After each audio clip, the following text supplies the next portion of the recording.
Morning students, आपका हमारे YouTube channel geography with P Prakash बहुत बहुत स्वागत है।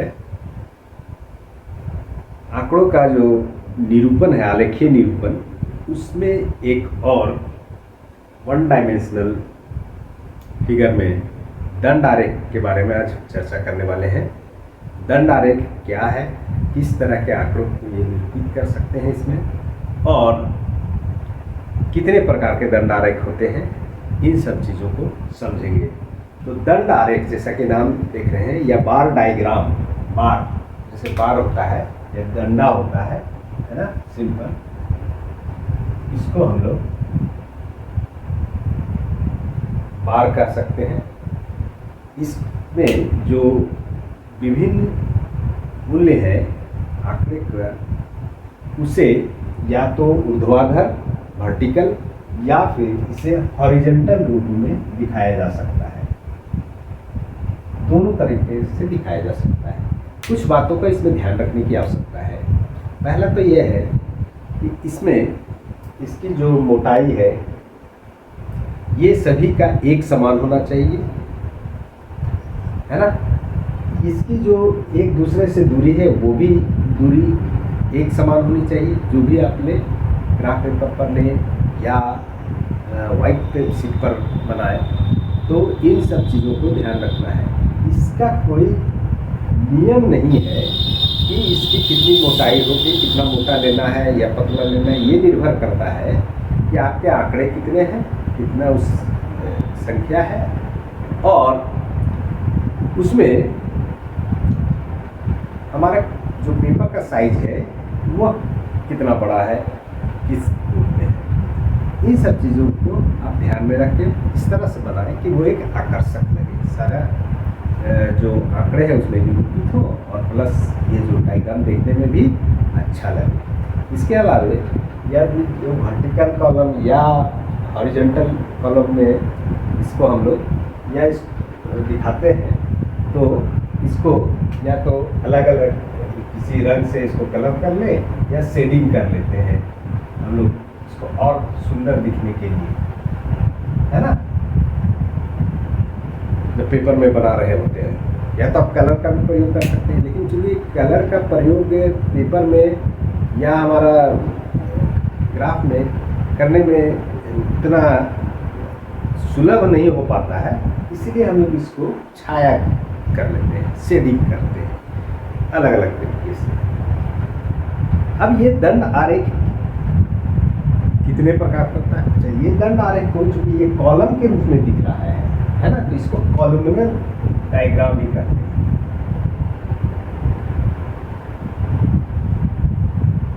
इसके नाम से भी इसे हम जानते हैं, कॉलम, कॉलम के रूप में, है ना, कॉलमर। तो ये दंड आरेख सिंपल समझ सकते हैं कि दंड आरेख क्या होता है, ठीक है। अब इसमें निर्भर करता है कि जो हमारे आंकड़े हैं, पहला होता है टाइप्स या प्रकार। पहला होता है सिंपल, सिंपल बार डायग्राम, बार डायग्राम, या सरल दंड आरेख,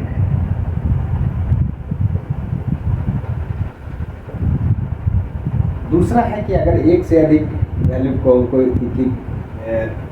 डायग्राम में दिखा रहे हैं, तो उसके लिए हम लोग multiple bar diagram, multiple bar diagram, diagram,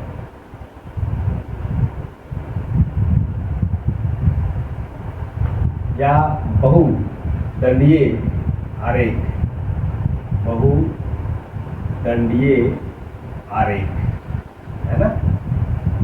और तीसरा होता है, वो होता है कंपाउंड बार डायग्राम, कंपाउंड बार डायग्राम, या इसको कह सकते हैं मिश्रित, मिश्रित दंड आरेख, दंड आरेख थोड़ा थोड़ा आप लोग समझ लेंगे। और चौथा जो है वो एक और प्रकार होता है, वो होता है ड्यू डायरेक्शनल। एक से दो भिन्न दिशाओं में भी दिखाया जा सकता है, ड्यू डायरेक्शनल बार डायग्राम या द्विदिशा,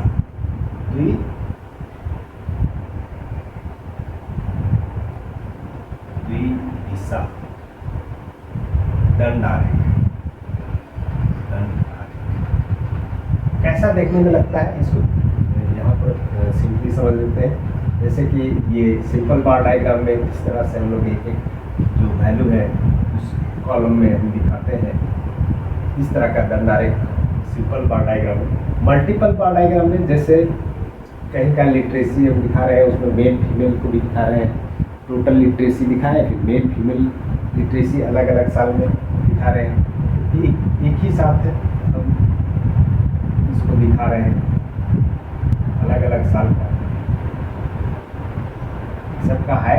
ये जो है वो सेम होना चाहिए। ये है multiple bar diagram, X axis Y axis में रहेगा, है ना, दिखाएंगे एक्स एक्सिस वाई एक्सिस। ये अभी सबको समझेंगे, सबको एक एक करके हम लोग देख के समझेंगे कैसे बनाया जाता है। कहीं यह फिगर छोटा सा डालें ताकि आप समझ ध्यान दे रहे हैं कि किस तरह का है। कंपाउंड बार डायग्राम में एक ही दंड आरेख दंड में हम एक से अधिक वैल्यू को दिखाते हैं। जैसे एक ये अलग हो गया, ये अलग हो गया, है ना। जैसे उदाहरण के लिए किसी क्षेत्र किसी स्थान का अगर एक से अधिक वैल्यू को हम दिखा रहे हैं कि ये चावल का है, ये गेहूँ का है, ये मक्का का है, अलग अलग वर्ष, है ना। अगर इस तरह से प्रोडक्शन को हम अगर दिखा रहे हैं तो ये कहलाएगा कंपाउंड बार डायग्राम। ड्यू डायरेक्शनल डायग्राम में भी इस तरह से दिखेगा। ये जो डायरेक्शन है इसका दोनों डायरेक्शन, या तो जैसे वर्टिकल भी है, ऊपर भी जा रहा है और नीचे भी आ रहा है, ऊपर भी जा रहा है, दूसरा नीचे भी जा रहा है, ये ड्यू डायरेक्शनल हो गया।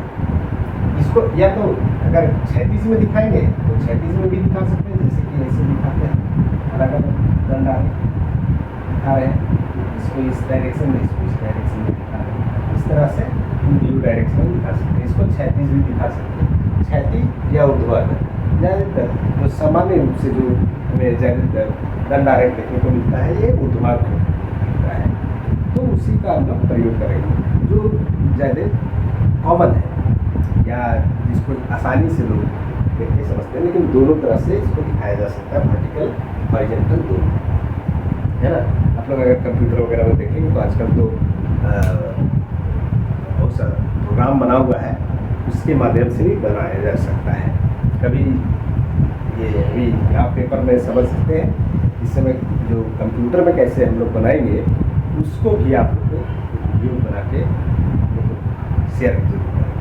तो अभी फिलहाल हम लोग इसको ग्राफ पेपर या प्लेन पेपर में बनाने को समझेंगे। तो ये दंड आरेख है, दंड आरेख के डिफरेंट टाइप्स है। अब एक एक करके सबको हम लोग समझेंगे, देखते हैं उदाहरण लेकर कि कैसे इसको बनाया जाता है।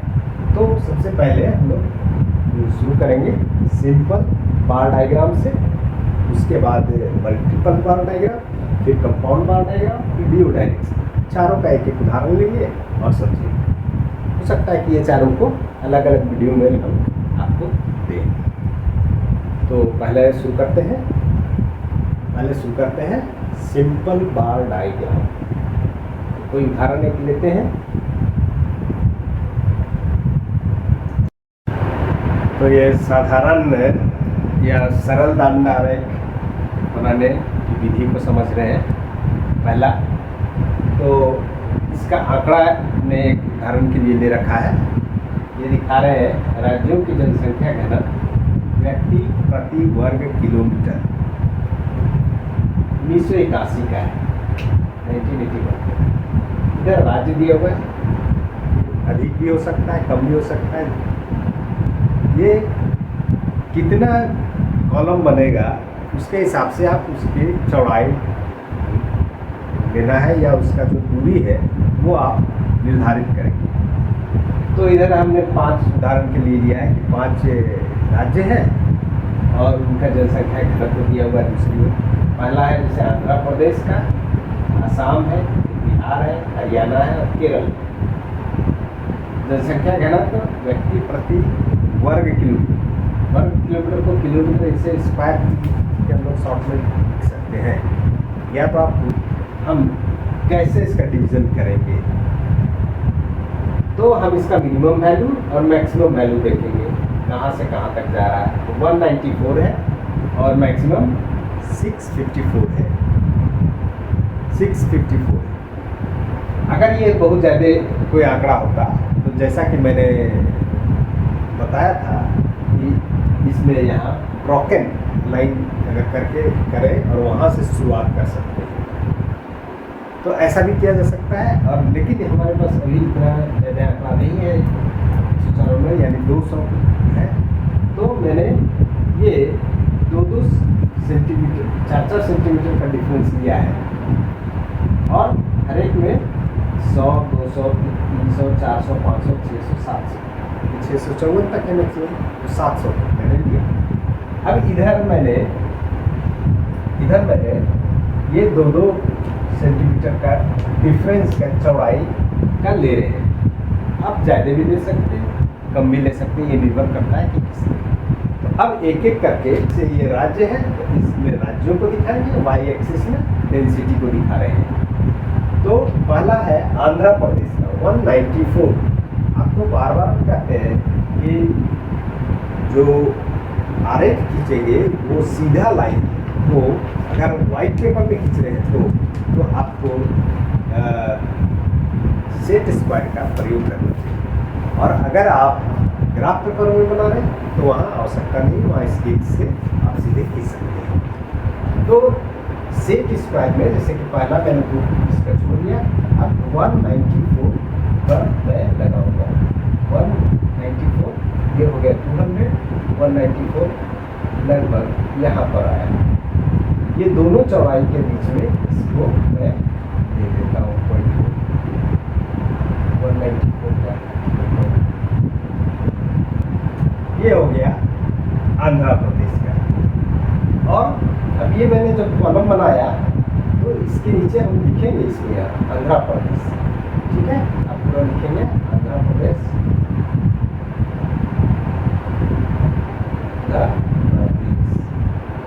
चूँकि ये बड़ा हो जाएगा तो अगर ऐसे लिखेंगे तो सब सट जाएगा, तो इसको वर्टिकली लिख देते हैं या इसके ऊपर भी लिखा जा सकता है, ये कॉलम के ऊपर भी लिखा जा सकता है आंध्र प्रदेश। दूसरा है आसाम। तो फिर इतना ही जो अंतर है, ये जरूरी नहीं कि जितनी चौड़ाई का हमने दिया है उतना ही अंतर, इससे कम अंतर होगी, लेकिन अंतर सबका बड़ा। हम इसको अलग अलग कलर से सेट कर दें तो नहीं कर सकते। क्यों? क्योंकि ये एक ही वेरिएबल को दिखा रहा है। एक वेरिएबल कौन सा है? ये घनत्व पर, सभी घनत्व दिखा रहे हैं। तो ऐसा नहीं कि अलग अलग कलर करेंगे। अलग कलर तभी या अलग शेडिंग करते जब एक से अधिक वेरिएबल। अभी हम लोग देखेंगे मल्टीपल बार डायग्राम, उसमें अलग शेडिंग, इसमें एक ही तरह का शेडिंग करेंगे। तो आप इसको सेट कर सकते हैं, है ना।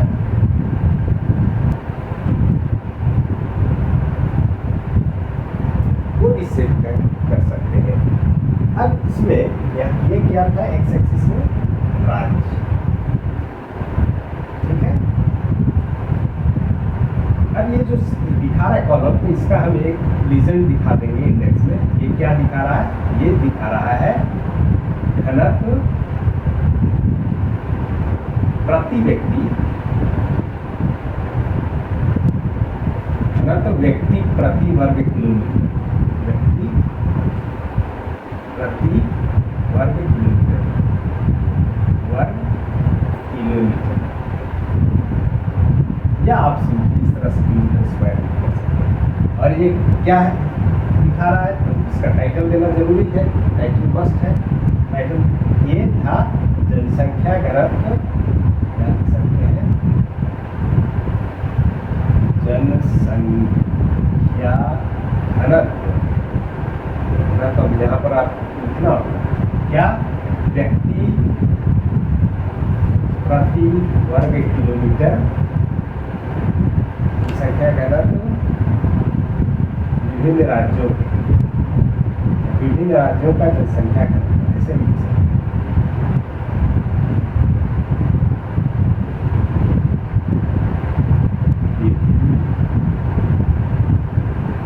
राज्यों की जनसंख्या घनत्व 1980 या यानी टाइटल, प्रॉपर टाइटल होना चाहिए, इसका रीजन होना चाहिए, एक्स एक्सिस में क्या दिखा रहे हैं, वाई एक्सिस में क्या दिखा रहे हैं। इस तरह से सिर्फ साधारण दंड आरेख को बनाया जाता है, सिंपल बार डायग्राम। ये बहुत साधारण है ना। इसमें आपने एक से अधिक है तो ये इसकी मोटाई निर्भर करता है कि आप इसकी मोटाई कितना ले,